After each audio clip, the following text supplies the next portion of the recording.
Hi hi කොහොමද ඉතින් අද බලමු මේ වගේ රසමලස චීස් ගෙදරදීම හදාගන්නේ කොහොමද කියලා.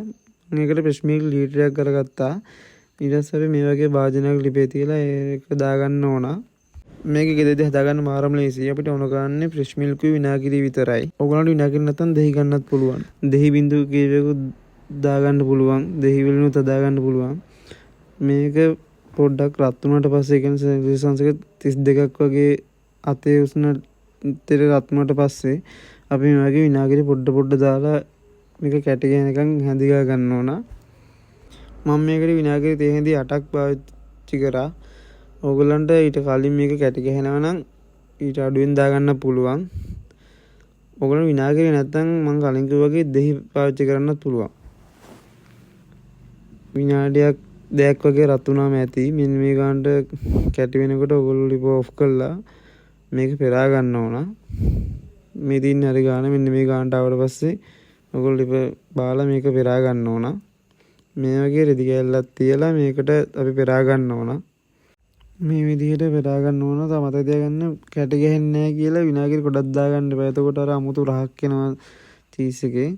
ඊට පස්සේ අපි මේ විදිහට හොඳට වතුර ටික යවලා කිරි ටික විතරක් ඉතුරු වෙනකන් හොඳට මේ වගේ ඇඳකින් මෙයා කරලා වතුර ටික යවා ගන්න ඕන. ඊට පස්සේ අපි රෙද්ද ඔතලා මේ ටික මිරික ගන්න ඕන වතුර ටික අයින් වෙනකම්. ඊට පස්සේ අපි මේ මිරික ගත්ත කිරි ටික අපි මේ වගේ වතුර ටිකක් දාලා හොද ගන්න ඕන. මොකද ඒක අර විනාගිරි රහ අඹුල් රහ යනකම් පොඩ්ඩක් හොද ගන්න ඕන 3-4 පාරක්. එimhe හොදගත්තා කියලා මොකුත් වෙන්නේ නැහැ. ඒ අඹුල් රහ යනකම් පොඩ්ඩක් හොද ගන්න ඕන. ඊට පස්සේ අපි ආයේ ඒක මේ වගේ මිරික ගන්න ඕනේ වතුර ටික අයින් වෙනකම්. ඊට පස්සේ අපි මේක හැපිකෝ චීස් රහට හදාගමු. ඒකට ඕන කරනවා ජෙලටින් තේ හැඳි එකමාරක්.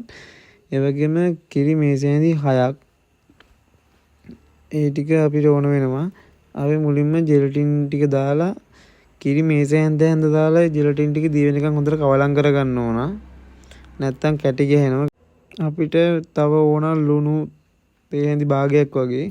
ඔයගොල්ලෝ මේක පොඩි ළමයට වගේ දෙනවා නම් ලුණු දාන්න නැතුව හදා ගන්නත් පුළුවන්. අපි ඊට පස්සේ මුල්ම චීස් ටික බෙන්ඩර් එකට දාගෙන ඊට පස්සේ ඒක ලුණු ටිකයි අර ජෙලටින් ටිකයි සීනි පොඩ්ඩකුයි දා ගන්න ඕන. දැන් තියෙන ඉතින් මේක බෙන්ඩර් කරගන්න විතරයි. ඒ ටික බෙන්ඩර් කරගත්තට පස්සේ මෙහෙම පෑන් එකක් ලිපේ තියලා ආයේ ඒ ටික දාලා පොඩ්ඩක් උක්කු වෙනකන් හැඳිගා ගන්න ඕන. මේ ගානට ආවට පස්සේ ඔයගොල්ලන්ට කැමති භාජනයක දාලා මේක නිවුණට පස්සේ ෆ්‍රිජ් එකට දාගන්න. පැය 8ක් වගේ කාලයක් තියලා ගන්න මේක හයි වෙනකන්. අත්තමකුත් මේක මාරයි හැපිකව චීස් රහමයි එන්නේ. ඔයගොල්ලොත් හදලා බලන්න. මගේ වීඩියෝ එක කැමති නම් ලයික් කරලා සබ්ස්ක්‍රයිබ් කරලා ෂෙයා පාරක් දෙන්න.